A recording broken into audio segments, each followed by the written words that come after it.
अस्सलाम वालेकुम students, welcome to medicine by chips. आज का हमारा टॉपिक जो बिहेवियरल साइंसेज में है वो आपका इन्फॉर्म कंसेंट है। इन्फॉर्म कंसेंट आपने जो पेशेंट की कंडीशन है या पेशेंट के रिलेटिव की कंडीशन है उसके बारे में आपने उससे कंसेंट लेना होता है।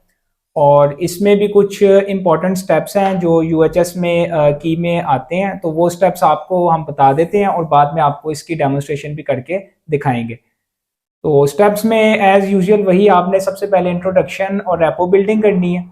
रेपो बिल्डिंग के बाद आपने जो नेक्स्ट स्टेप है वो पेशेंट से पूछना है कि आप जो पेशेंट है या जिसको आप बता रहे हैं कि उसका पेशेंट से क्या रिश्ता है, जिसको आपने इन्फॉर्म कंसेंट देना है उससे आपने पूछना है कि वो पेशेंट का क्या लगता है या उसका पेशेंट से क्या रिश्ता है।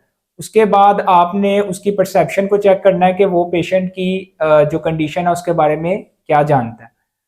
जो इसका थर्ड स्टेप है उसमें आपने पेशेंट की ओरिएंटेशन चेक करनी है, वो हम आपको डेमोन्स्ट्रेशन में दिखा दिया गया है। फोर्थ स्टेप में आपने उसको एक्सप्लेन करना है कि जो पेशेंट की कंडीशन है वो क्यों है और किस वजह से है। नेक्स्ट स्टेप में आपने जो प्रॉपर उसका नॉलेज है ट्रीटमेंट ऑप्शंस का वो बताना है। और लास्ट पे आपने पेशेंट को एम्पैथी देनी है और एम्पैथी देने के बाद आपने सेशन को एज यूजुअल क्लोज कर देना है। Thank you. अब हम आपको इन्फॉर्म कंसेंट की जो हमने पहले एक्सप्लेन किया उसकी डेमोन्स्ट्रेशन करके दिखाएंगे। तो अब हम शुरू करते हैं और आपने इसको गौर से देखना है। मेरा नाम डॉक्टर उमैर है, मैं एमबीबीएस के चौथे साल का तालिब इल्म हूँ।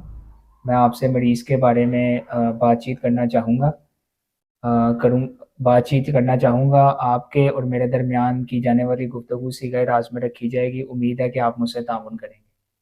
जी बिल्कुल। आपका मरीज़ के साथ क्या रिश्ता है? मैं उसका वालिद हूँ। आप अपने मरीज़ के हालात के बारे में क्या जानते हैं?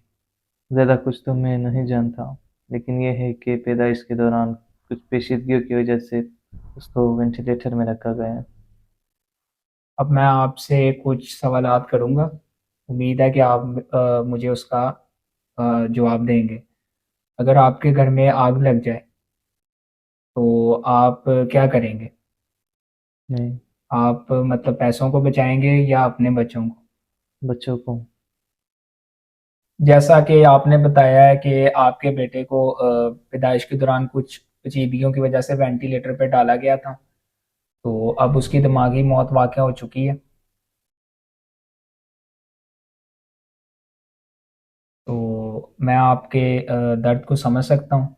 आपकी जगह कोई भी होता तो वैसे ही महसूस करता।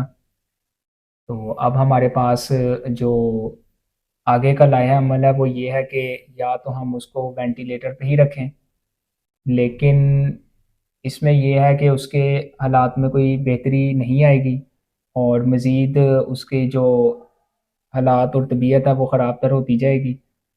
या दूसरा हल ये है कि हम उसको वेंटिलेटर से हटा दें, इस तरह उसके लिए भी आसानी होगी और उसको इस तकलीफ़ से भी निजात हासिल हो जाएगी। मैं समझ सकता हूँ कि इस वक्त में आपके लिए फ़ैसला करना मुश्किल है। अगर आप मज़ीद वक्त मांगना चाहते हैं या आप किसी से मशवरा करना चाहते हैं तो आप कर सकते हैं। जी, मैं अपनी बीवी से मशवरा करके आपको बताता हूँ।